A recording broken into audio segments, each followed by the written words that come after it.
Përshëndetje të dashur teleshikues. Rikthehemi në një tjetër episod Koha për të folur. Sot me ne në studio është Julian Gërxenaj. Gëzohem Gjithashtu. Përshëndetje dhe gëzohem shumë që të kam këtu sot. Edhe për mua shumë privilegj dhe kënaqësi që të jem së bashku. Mendoj që do kemi një kohë shumë të bukur. Patjetër. Kur e mora Julin për herë të parë në telefon, më tha, do të marr më vonë që të më tregosh me detaje. Tha se tani për pak do futem në shërbes dhe kam përdigimin sot e kisha. Më the kështu. Edhe i thash, "Okej, do të marr më vonë dhe do të tregoj." Dhe jam shumë e lumtur që të kam këtu sot për të folur për gjëra që të rinjve ju interesojnë dhe mendoj që do jetë një puntat e bukur. Është kënaqësi në fakt për mua që të ndaj jetën time së bashku me ju dhe për të inkurajuar të rinjtë e tjerë. A mund të na tregosh pak si fillim? Si filloi udhëtimi yt me Zotin? Ti mos na trego pak, na trego shumë, po si fillim na trego si filloi rrugtimi yt me Zotin. Po, patjetër. Është në fakt interesante edhe njëkohësisht do të thoja e vështirë, për shkak se unë vi me një background me familje muslimane dhe kjo ka qenë e vështirë për mua, por nisja ime me Jezusit ka qenë që kur unë isha shumë i vogël, për shkak se afër lagjes time ishte një kish, edhe si gjithmonë si fëmijë djela pushim. Po lojra, ëmbëlsira, po se më pëlqen. Kishte aktivitete të bukura për fëmijë dhe ishte diçka që ne na tërhiqte. Dhe në fakt kështu nisi rrugtimi im, një fëmijë i lumtur duke shkuar në kish, por gjatë rrugës ka pasur problemet edhe pengesa, ndonjëherë devijime, teksa rritesha, devijova pak nga ajo gëzimi, nga ajo dashuria e parë si fëmijë që vazhdoja duke shkuar në kish. Por Zoti ktheu tek unë në jetën time disa njerëz tjerë që më foli përsëri për të qenë këtu ku jam sot edhe për t'i shërbyer atij. Më afër me të. Patjetër. Unë e përmenda çfarë, dhe po të pyes tani, kur e ndjeve për herë të parë që Jezusi të thërriti në shërbes? Pra të tha, unë të thërras në shërbes, kjo është thirrja për jetën tënde, a ke marr thirrjen për jetën tënde? Në fakt patjetër që po, por është e bukur në fakt se si unë kam hyrë duke shërbyer në shërbes. Unë në fakt unë kam qenë shumë i ri kur kam hyrë, kam qenë diku tek 16, mos gabohem, dhe 15-16 vjeç edhe nuk dija. Në fakt isha i ri, nuk dija se si të shërbeja, dhe kur e hapja Biblën, sepse është ai pasioni i parë, zelli i parë që ti të don të bësh çdo gjë. Dhe do të ndryshosh gjithçka, dhe ti do të lexosh shumë Biblën, por edhe pse nuk e kupton, por në fakt për mua ka qenë privilegj dhe kënaqësi sepse un kam parë shembull para meje. Unë nuk është se kam bërë ndonjë trajnim si të shërbej, por unë kisha trajnues shumë të mirë mbi kokën time që ishte letra e Krishtit, ishte fjala e shkruar tek ata. Ishte Bibla që unë shikoja dhe lexoja tek ata. Pastorët e kishës time mblidhin karriket, edhe unë pas tyre duke mbledhur karriket, ata shërbenin tek njerëzit dhe unë që do të thotë nga gjëra më vogël deri tek podiumi i kishës, ata ishin në shërbim. Dhe unë pash këtë shembull dhe për shkak të këtij shembulli unë kisha shumë zemër për të ndjekur dhe për të shërbyer Zotin duke parë ata se si vepronin dhe jetën e tyre. Edhe ajo çfarë Zoti më foli ishte që shikoj Jul, ata janë njerëz si ti, por më duan mua dhe më binden mua. Edhe këtu nisi, duke parë ata, duke ndjekur ata dhe më e rëndësishmja duke dashur Zotin dhe duke u bindur zërit tij. E vërteta është që shumë njerëz mendojnë që të shërbesh do të thotë të jesh në podium. Të shërbesh nuk është gjithmonë të jesh në podium. Të shërbesh siç të ngren karriget. Të shërbesh është vendos që unë me që nuk ka njëri të laj banjat të dielën në kish, do i laj unë banjat. Nuk ka njëri që ta bëj kafen, do e bëj unë kafen. Dhe këtë që do ja bëj Zotit. Këtë shërbes, pra këtë shërbim që unë po bëj do ja bëj Zotit. Nuk kemi më pak se një person që shërben Zotit me një zemër të mirë, nuk ka më pak rol ose nivel se një person që i shërben Zotit në podium. Pra njerëzit janë thirrur për gjëra ndryshme, ama të shërbesh Zotit është një gjë kryesore dhe shumë e rëndësishme. Kështu që jam shumë e lumtur që ti pas ke një histori shumë të bukur. Mund të më thuash një moment gjatë qëllimit besimit tënd që të ka lënë shenjë. Pra, ke thënë, të ka lënë brez themin e që të ka prekur dhe ke thënë unë prandaj dua të shërbej Zotit. Shpesh herë ne dëgjojmë nëpër kishat tona që thuhet Jezusi vdiq në kryq për mëkatet tona. Edhe kjo përmendet shumë shpesh, edhe tregohet ishte kulmi i dashurisë së Zotit. Ai tregoi dashurinë e tij në veprim në kryqin e tij. por për mua është diçka tjetër në fakt. Për mua është që Jezusi vdiq në kryq në vendin e Julit, në vendin e Elenës, në vendin e gjithë secilit për nesh. Kjo është gjëja më e veçantë dhe më që unë shpeshherë edhe tani derisa rritem besim nuk e kuptoj se sa shumë dashuria e tij u tregua aty në kryq. Kjo për mua është një nga gjërat më të fuqishme dhe fjala e Zotit thot tek 1 Gjonit 4:19 ne duam atë sepse ai na deshi i pari. Dhe dashuria e tij ishte në veprim, ishte kaq e thellë dhe kaq e madhe sa mori hapin dhe erdhi dhe vetën në kryq. Jo vetëm për mëkatet tona, por vdiq në vendin e Julit. Kjo ishte gjëja që mua më ka prekur dhe arsyeja që unë i shërbej Zotit dhe ndaj me kaq pasion është për shkak se ai vdiq në vendin tim. Jo vetëm për mëkatet në përgjithësi, por specifikisht në vendin e Julit. Dhe në fakt kjo është një gjë shumë e bukur. Është një gjë që kur e mendon, unë kur kam parë për shembull filmin Pasionin e Krishtit për herë të parë, doja ta shifja shumë më përpara, por i thash vetes time, e di që do qaj, nuk e di edhe përballoj tot emocionalisht, edhe kisha shtyr. E shtyva, doja ta shifja për ditëlindje, thash jo nuk do shoh vitin tjetër. Edhe erdhi viti tjetër, e shtyva, mbaj mend kur kam parë filmin Pasioni i Krishtit. Kam qarë. Jo kam qarë, por jam bërë si domate. Edhe mbaj mend erdhi mami dhe tha, "Ç'a ke?" Thash, "Po shoh filmin Pasioni i Krishtit." Dhe tha, "Okej, tani e kuptova, mund të më vazhdoj qarë." Dhe me të vërtet mu hapën syt për të parë, nuk ishte një gjë që nuk e dija, por mu hapën syt për të parë që me çfarë dashurie të madhe ai shkoi në kryq dhe mori mëkatet tona, mori sëmundjet tona, mori vuajtjet tona. Dhe mendoj që është një gjë jashtëzakonisht shumë e bukur dhe një shenjë që s'ke për të harruar kurrë. Patjetër. Çfarë do të thotë për ty të shërbesh personalisht? Si ndikon kjo jetën tënde? Po qoftë edhe jetën tënde të përditshme. Për mua të shërbej është mënyra se si jetoj. Ne përfaqësojmë Krishtin jo vetëm të dielën, sepse shpeshherë ne ngrem duart në adhurim dhe ndezim dritën tonë të shërbesën e dielës në mëngjes, por shpeshherë ne fikim të hënën dritën tonë. Dhe në fakt të shërbesh është mënyra se si ne jetojmë, mënyra se si ne qëndrojmë, duke falur, duke dashur, duke pranuar jashtë mureve të kishës, kur askush nuk na shikon, kur askush nuk e di në fakt se kush ne jemi, a jemi të krishterë apo besimi ynë apo gjëja jon, aty tregohet, sepse në fakt nëpërmjet veprimeve tona, shërbimit ton jashtë në botë, bota ka nevojë që të shikojë njerëz që duan Zotin, por jo vetëm me fjalë, sepse njerëzit lexojnë Biblën tek ne. Dhe mënyra se si ne jetojmë. Ka diçka ndryshe te ata njerëz. Dua të them edhe unë ashtu. Patjetër, kjo është ajo çfarë ne duhet i tërheqim ata. Mënyra e jetesës tonë tregon me të vërtetë dhe përfaqëson Krishtin. Prandaj për mua gjithmonë është absolute dhe gjëja më e lartë është që të jetoj duke falur, duke pranuar, kjo shërbesa ime do të thoya e përditshme, duke ndihmuar ku ka nevojë, jo brenda kishës, por jashtë saj. Si e ke parë Zotin duke vepruar përmes shërbesës tënde? Qoftë edhe gjërave të vogla që ke qenë duke bërë, qoftë edhe ndoshta kur ke qenë duke predikuar fjalën e Zotit. Në fakt Zoti më ka dhënë hir dhe privilegj të shërbej në takime të ndryshme. Por unë jam gjithashtu dhe lider tek të rinjt, adoleshentët së bashku me një vajzë tjetër nga kisha dhe jemi së bashku duke ndihmuar dhe brejtësit tani në fakt është shumë i vështirë. Është shumë i vështirë sepse kanë dëshira të ndryshme, gjëra të ndryshme, mënyra dhe mendime të ndryshme. Por në fakt gjëja që më inkurajon dhe që kam parë Zotin të veprojë është në jetët e tyre, sepse pavarësisht se sa të vështirë janë, me të vërtet Zoti akoma po vepron nëpërmjet nesh për ata. Gjithashtu edhe duke ditur që unë predikoj në kish, Zoti na ka dhënë dhe këtë privilegj dhe hir gjithashtu për të predikuar.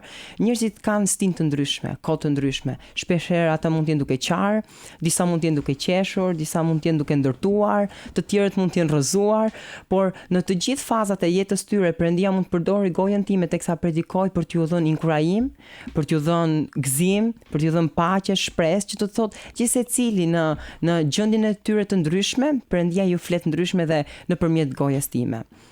Është privilegj siç ti shërbejmë Zotit. Ti shërbesh Zotit është një nga gjërat më të bukura që mund të bësh. Jo vetëm është privilegj, por është një gjë që e ndërton jetën tënde.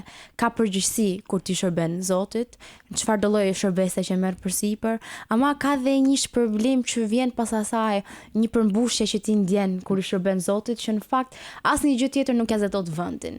Asnjë shumë monetare, asnjë person i caktuar, vetëm Zoti mundet të ke një farloj paqe, ke një farloj kënaqësie, unë o Zot e bëra për ty. Dhe kur e bën me këtë qëllim zemra, unë o Zot e bëra për ty, në fakt ne nderojmë Perëndin me veprimet tona dhe mënyrën se si sillemi. Ti më ke thënë që ke shkuar gjithashtu dhe në mision. Po. Si të duk misioni? A ishte i lehtë, a ishte i vështirë fillimisht për ty? Mund të më tregosh pak? Ajo në fakt çfarë neve shkua, ishte vendi në Turqi. Është vetëm një shije e vogël e misionit, sepse për mua mision është derdhje jete.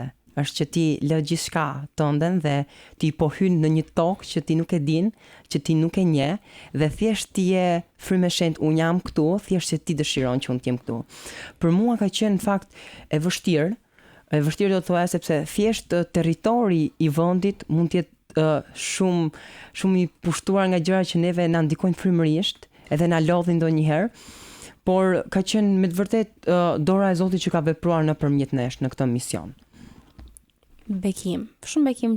A ka qenë një, duke qenë se keni qenë në Turqi, a ka qenë një moment që është ndatu ngjillin dhe ke thënë, ke parë në botë të ndryshme që njerëzit jetojnë nga pikpamje të ndryshme, dhe ai ka folur kjo gjë zemrës tënde? Neve aty në Turqi kryenim shërbesa të ndryshme dhe një nga ato dhe më kryesoret për ne është që të ungjillizonim, sepse në atë javë të shkurtër ne donim që të bënim çdo moment kohës, qoftë me lutje, por e rëndësishme është që qoftë edhe një shpirt për Krishtin, ka festë shumë të madhe në qiell, sepse Zoti i ka bler me gjakun e tij dhe kjo është një nga gjërat që neve vepronim çdo ditë, madje dilim mbasdite në vende të ndryshme dhe ndanim ungjillin dhe më prekte kaq shumë në fakt kur disa prej njerëzve e merrnin atë ndarjen që neve ndanim ungjillin në mënyrë graduale, avash avash në jetët tona, pastaj duke futur edhe pastaj duke treguar se kush ne jemi dhe ndjeja teksa ata e gjonin ndjeja sikur po merrnin lirin zemrat e tyre. Kjo ka qenë gjëja më e bukur sepse edhe më e fuqishme që Zoti po vepronte tek ata. Si të ndryshoj personalisht misioni? Në besim, në karakter, apo dhe ndoshta në një gjë personale tëndën që ti te Julie ndryshove pas të shkove në mision? Kur isha në mision, unë përshikoja se sa dita ime ishte full duke u përkushtuar Zotit. Edhe duke ungjillizuar, duke u lutur, duke adhuruar, duke kaluar në komunitet së bashku, sepse ishim disa njerëz. Dhe ajo çfarë Zoti i foli zemrës time ishte kjo që si unë po e hargjoj kohën time në Shqipëri, edhe si çfarë unë po bëj për Zotin në Shqipëri, sepse ka disa vende siç është Turqia që ne ishim në mision ku e ke shumë vështirë për të folur, e ke shumë vështirë për të ndarë. Për të depërtuar, po. Patjetër, por Perëndia këtu në fakt ne në Shqipëri na ka dhënë privilegj që neve të ndajmë ungjillin hapur, pa pasur asnjë problem, pa pasur asnjë, do thoja, penges. Mund të kemi kundërshtime nga njerëzit se nuk duan ta pranojnë, por ama ne kemi lirinë e ndarjes së fjalës së Zotit. Dhe ajo çfarë Zoti ndryshoi tek unë ishte që ju ndaj fjalën e Zotit për aq kohë sa ti je në Shqipëri, për lirinë që ti ke ndaj fjalën e Zotit. Kjo është ajo çfarë Zoti e vendosi në zemrën time, që nuk duhet pushuar së ndarje ungjillin për aq kohë sa ne kemi lirinë që Zoti na ka dhënë në Shqipëri. Në fakt, do doja ta prekja pak, në këtë moment e futet fuqia e lutjes në skenë. Shumë njerëz janë lutur për Shqipërinë. Dhe një nga arsyet pse njerëzit sot duket sikur toka është e butë dhe e pranueshme për ungjillin, është sepse është mbuluar me lutje nga njerëz më përpara.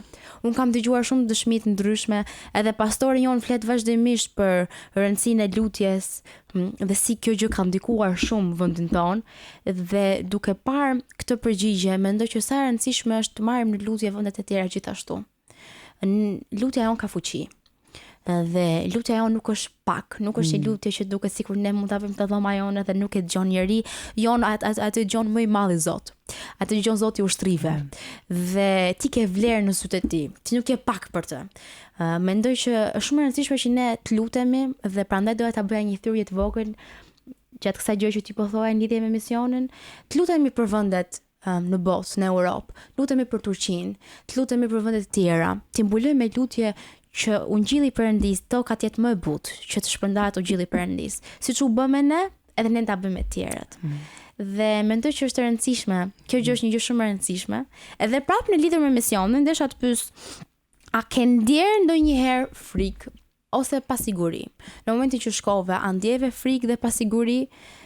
Si doja dalë, si doja bëja, a do ma pranojnë fjalën, a do ma dëgjojnë fjalën, a do marrin seriozisht në një nga vështirësitë që ke kur je i ri ose e resht, a do më marrin seriozisht, a do më kuptojnë, a do më dëgjojnë, a do dëgjojnë ato që unë për të thënë, apo do shohin pamjen time do thonë leje se po e bëj skip. Si ishte për ty? Në fakt ka qenë e vështirë.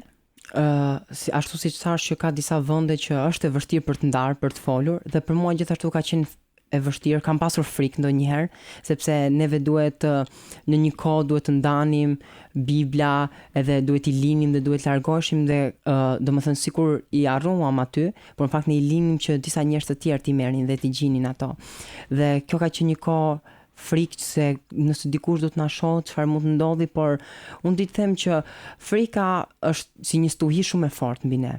Por zëri i frymës shenjtë është më i qetë se sa stuhia, por më i fortë se sa ajo. Zëri i frymës është shumë i qetë, por është më i fortë. Prandaj në gjithë këtë gjën që unë kisha frikë ose pasiguri, gjithmonë doja të varesha dhe të udhëhiqesha nga fryma e shenjtë, sepse me të vërtetë fryma e shenjtë nuk bën asnjëherë gabim në gjërat që ai bën. A mund të ndash një moment konkret ose të pyes kështu? Ka pasur një moment, ke kaluar një moment të vështirë kur ke qenë në mision, që ke thënë o Zoti i madh, si t'ja bëj tani, si t'ja del tani, ose jam shumë e sigurt që njerëzit e shohin shtrembër, njerëzit e flasin tyre, erdhën këta, çfarë po bëjnë tani? Dhe atë kam ndodhur që të përballesh me një person që ka qenë shumë paragjykues, por në fund të ditës ka qenë jashtëzakonisht shumë pranues për fjalën e Zotit. E pranoj. Në Turqi, në fakt, mua personalisht nuk ka ndodhur, por di që disa njerëz të tjerë kanë ndodhur kjo gjë, kanë qenë me të vërtet dora e fuqishme e Zotit që ka hyrë në veprim, por për mua personalisht ashtu siç ti e ke pak më parë ishte lutja në këtë kohë, që Zot, unë nuk mundem, unë nuk di, sepse në Turqi ishte kaq e vështirë dhe gjua që ata flisnin, sepse shumë prej tyre nuk dinin anglisht. Edhe po është vërtet ata nuk po ishin disa nga grupi jon që janë shumë të aftë në gjuhën anglisht, por ata nuk dinin dhe kjo ishte pak e vështirë për ne dhe në atë kohë Perëndia na përdori në mënyra të ndryshme, por gjëja më e fuqishme ishte që ne nxirnim lutjen tonë përpara, nxirnim adhurimin tonë. Edhe teksa ishim në një kohë në fakt në ndarjen e ungjillizimit, duke bërë ungjillizim, ishte që Perëndia i dha njërit prej partnerëve tan, u ndanim dyshe dhe i dha që neve do luteshim. Do i binim si në muret e Jerikos, do luteshim dhe pastaj të 7 herë muret do rrozohen dhe ne do ndajmë pastaj dhe u rrotulluam duke u lutur për gjatë gjithë kohës, pastaj neve goditëm dhe në atë kohë, mund të them mbi 10 njerëz ne kemi ungjillizuar në mënyra të ndryshme, qoftë me fleta, qoftë me fjalë, qoftë duke blerë gjëra nëpër dyqanet e tyre dhe duke ndarë ungjillin dhe por ka shumë e rëndësishme adhurimi dhe lutja që nxjerrim ne përpara, sepse rrezon muret dhe hap vendin që ne të hyjmë. Shumë e vërtet, e fusim Zotin në skenë, them unë. Edhe kur Zoti futet në skenë, ai bën një gjë që ne nuk e bëjmë dot, por ne me hirin e tij mund t'ja dalim. Është bekim kur dëgjoj, e vërteta është në Turqi, me që po flasim për Turqinë, kërkohet gjua tyre. Pra ata anglishtja nuk është pika e tyre e më e fortë, në sa vende njerëzit flasin anglisht shumë pa problem, ndërsa në Turqi ata kërkojnë që ti të kuptosh gjuhën e tyre dhe kërkojnë që ti të flasësh gjuhën e tyre dhe të dëgjojnë më shumë kur ti flet gjuhën e tyre. Dhe nuk ka të bëjë vetëm gjuha, po ka të bëjë dhe mentaliteti që ka një vend. Për shembull, jam shumë e sigurt që misionarët para se të shkojnë i bëjnë kërkimet e tyre, e dinë se ku po shkojnë, e dinë se çfarë po bëjnë.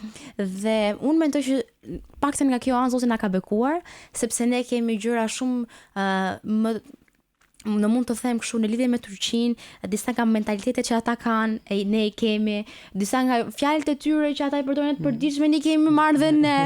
Unë për shembull kam filluar unë flas turqisht, unë kuptoj turqisht shumë perfekt. Nuk është ta flas dot 100%, por kuptoj çfarëdo lloj gjë që ti të thuash dhe kjo mendoj që është bekim dhe prandaj them duhet lutemi, siç the ti më përpara, që ti mbulojmë gjërat me lutje. Dhe pse jo kur shohim një avantazh, siç është avantazhi i gjuhës ose avantazhi i në këtë moment mentalitetit që ne përqafojmë gati të njëjtin mentalitet për sa gjëra, shkojmë edhe të flasim.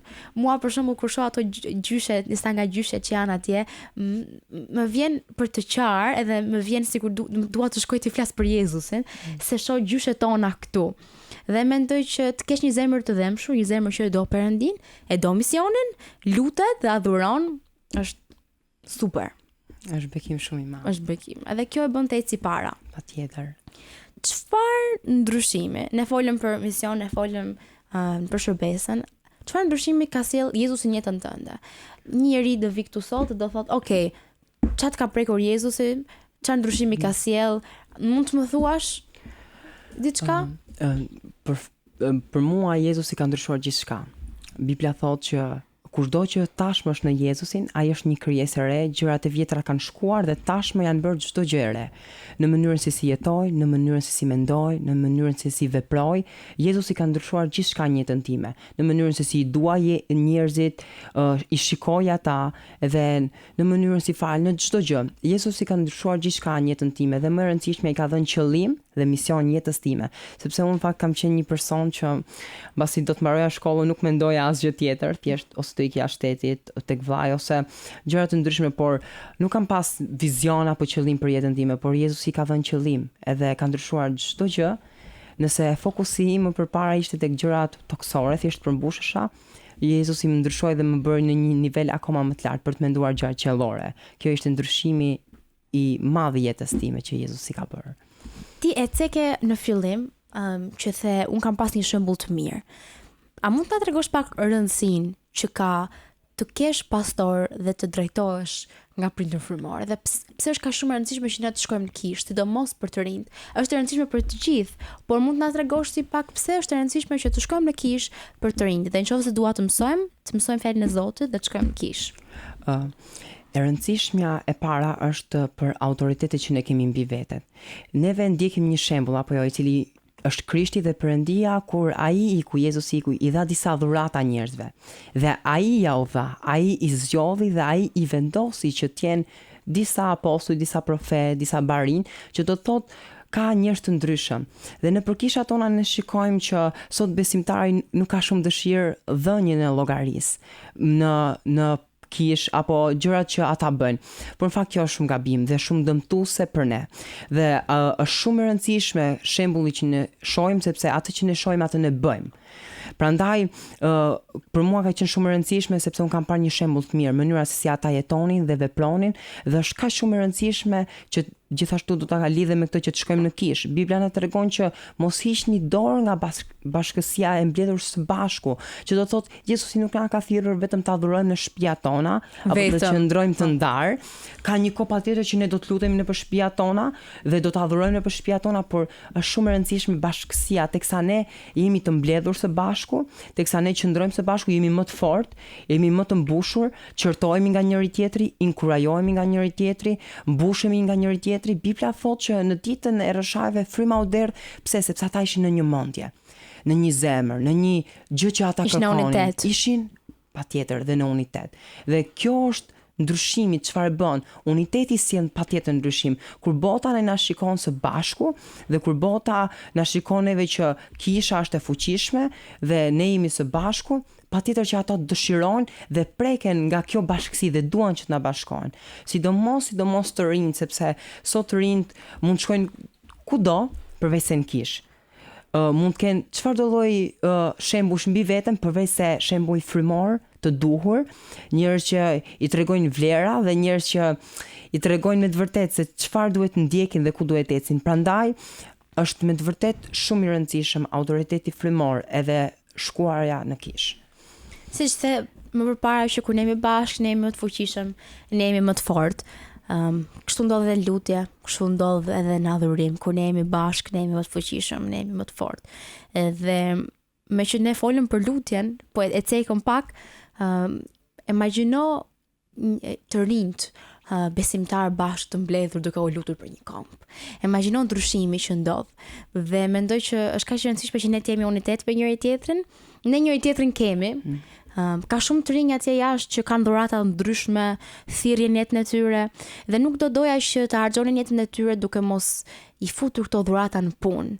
Pra, duke mos të merret mendja thoshte nëna ime me gjërat e botës edhe të mos shohësh dhurata që të ka sjell Perëndia.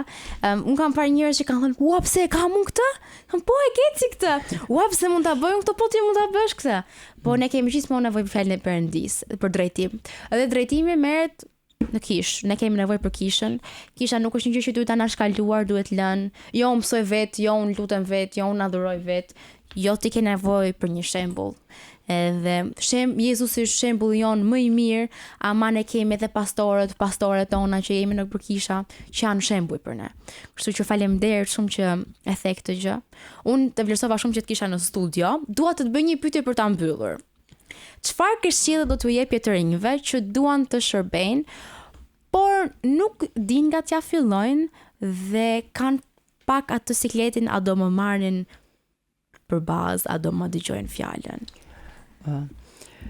Kur Jezusi nisi shërbesën e tij, ajo fuqizua nga fryma e shenjtë.